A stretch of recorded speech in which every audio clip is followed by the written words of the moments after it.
Woke up early and went to Walmart to buy a new cooler so the giveaway chocolate didn't melt in the 90 plus degrees we have these days. Went back, packed the bags, cleaned the windscreens and lubed the chains. Got breakfast and mixed some portion packs of Tabasco sauce. Rode to the nearest gas station and filled up the bikes before we hit the road towards Del Rio at 7:30 in the morning.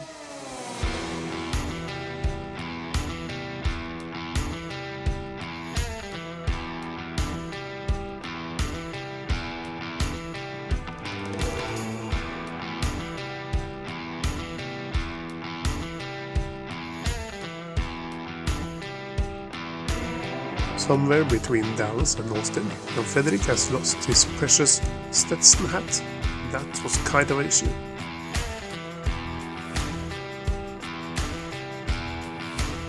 As we rode out of Uvalde, the sun rose.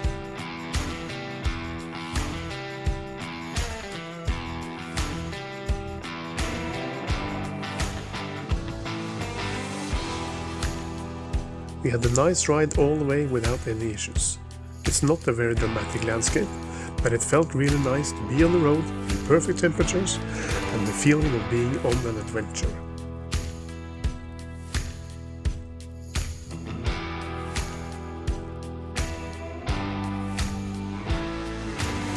After about 1 hour on the road, we entered Del Rio and found a nice place called Patty's Restaurants where we had some tacos for breakfast. After the meal, we went to CNS to see if they had a good replacement for the lost hat. They had the same style, same color, and the athletic size, and he almost got religious again.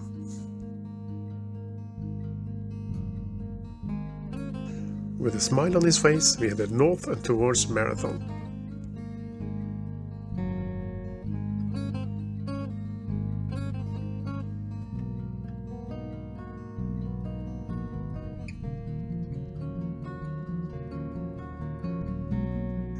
We passed Governor's Landing Bridge and Amistad National Recreational Area.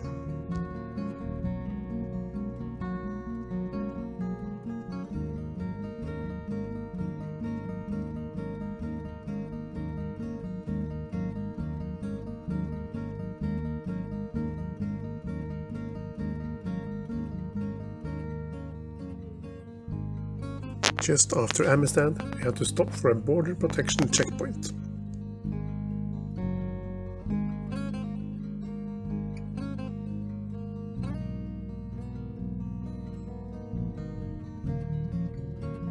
The officer asked us if we were US citizens and we replied that we were Norwegian. Then he asked us if we had our passports and we asked him if we wanted to see them. He said he didn't really, so we could carry on.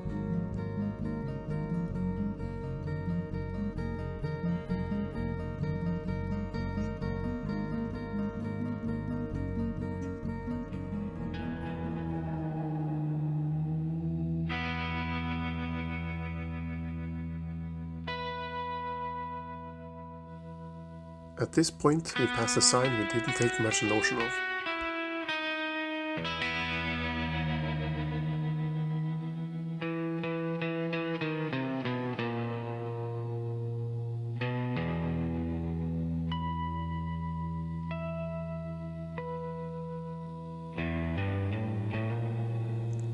We headed for a Langtree, and on the highway we decided to stop at Little Hill to check out the view.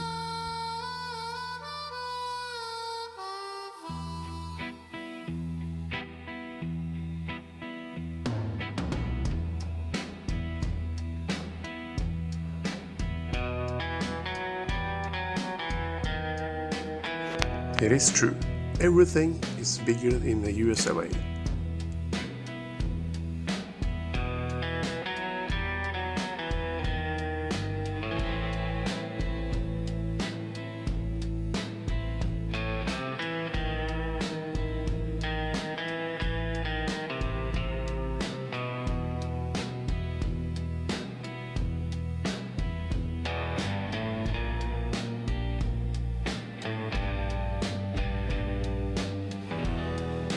This also goes for the trains, In the US they are crazy long and it just takes a ridiculously long time to pass some of them.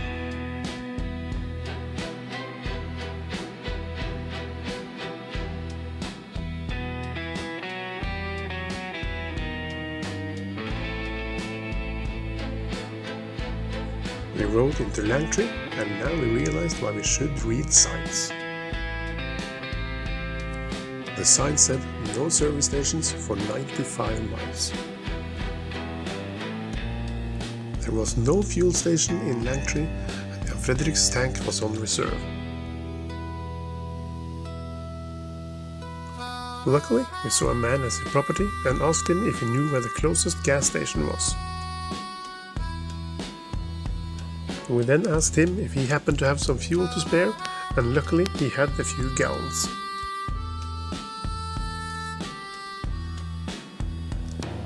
He had just saved us this day, and behold, his name was even Jesus. Mexican though, but still our savior. We tried to give him $40 in compensation for his trouble, but he refused to accept more than 20. With fuel in the tanks, we set off for Sanderson and got to a fuel station.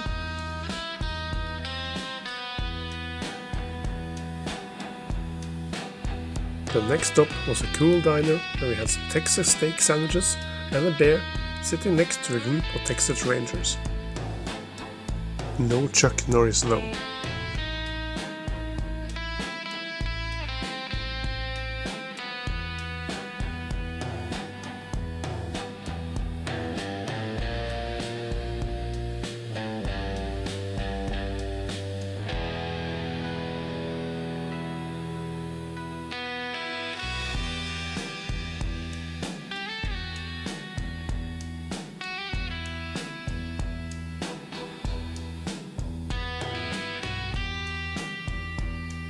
We carried on to Marathon and topped up the fuel tanks at a Fina station with some very old school pumps.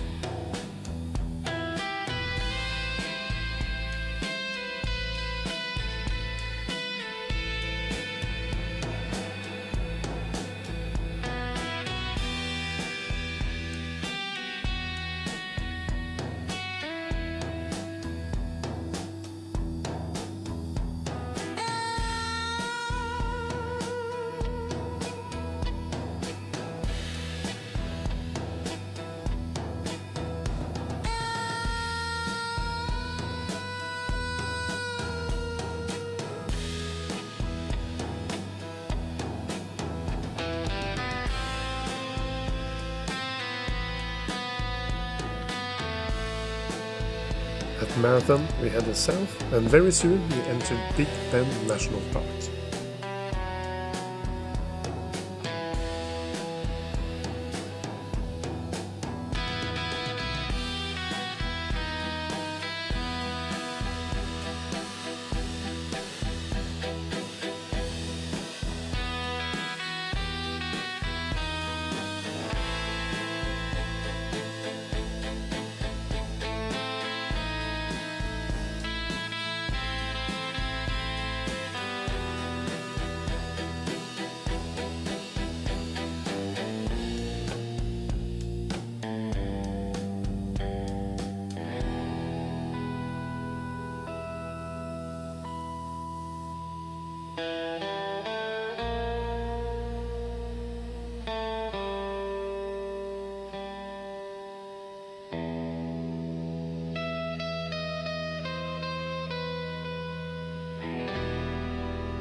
They charged us $25 each to enter and it was worth every cent. Fantastic nature all the way.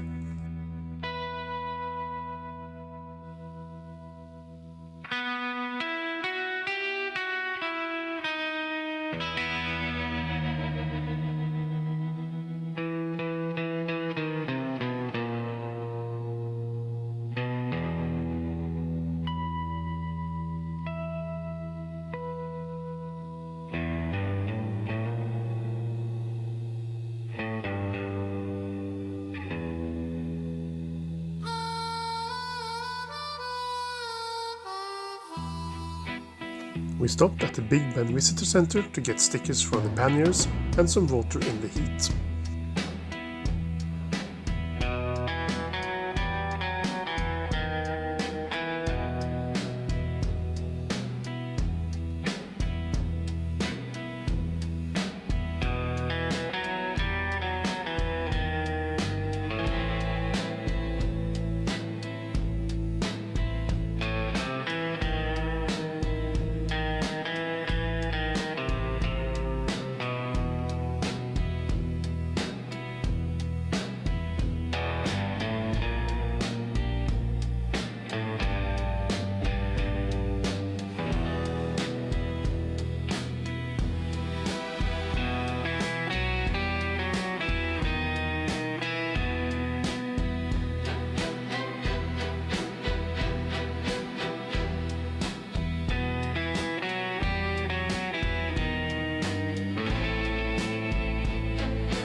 The road out of the Big Ben National Park was even funnier than the road in.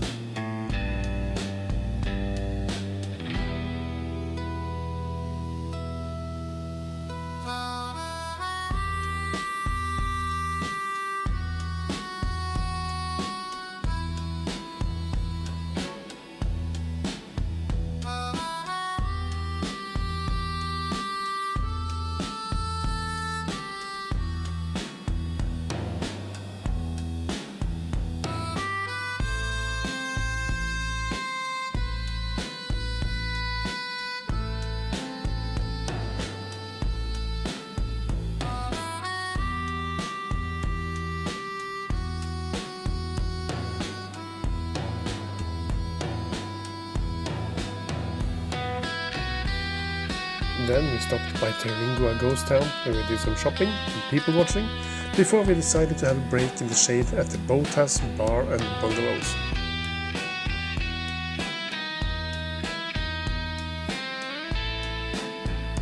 There we had a beer and some nachos while talking to a friendly dog named Dag.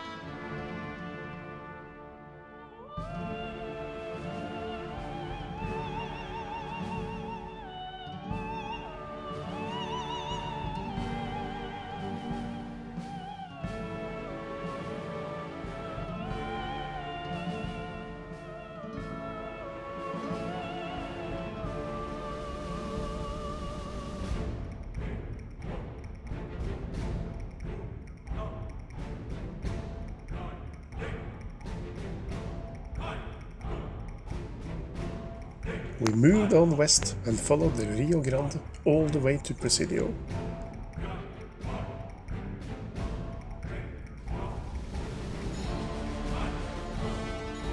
We had to check out the water, so we rode down to the Rio Grande and put our feet in the famous river. We were quite amazed to see that the famous river was only 5 meters wide where we stopped. We had no idea that Mexico could be so close.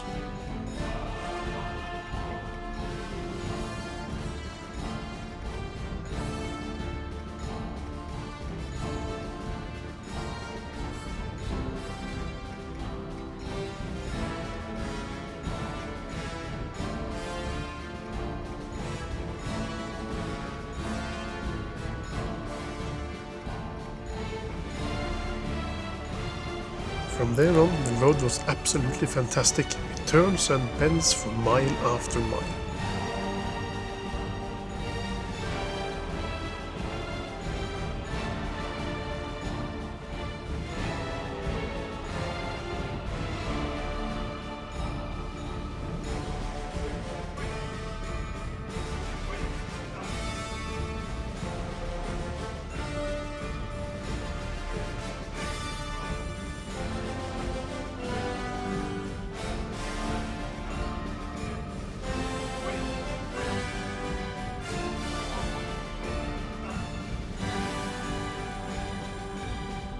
Everybody knows 95% of all BMW adventure bikes are used only to freight middle-aged men as us to the nearest Starbucks.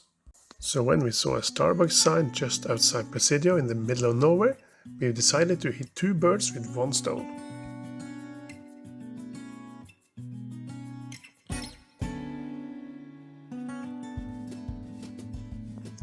Past another border control. Now it had starting to get dark, so we just wanted to press on the last 45 minutes. It was a good but not fast ride, as we wanted to be sure not contributing to the roadkill figures. 4 minutes before we arrived at Marfa, there was another border patrol checkpoint, and again the same questions and answers.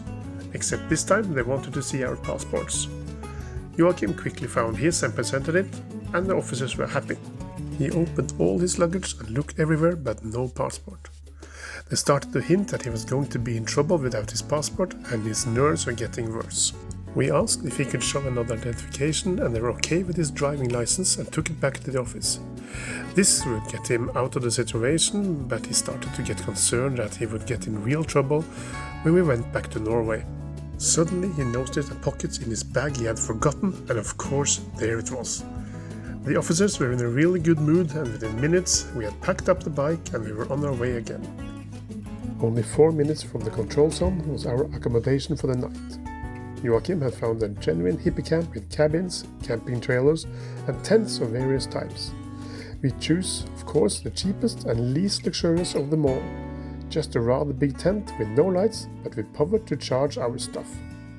It was getting pretty late, so we headed into the center of Marfa to get some food. Google informed us that most restaurants were either closed or closed within 30 minutes, so we took the bikes into town.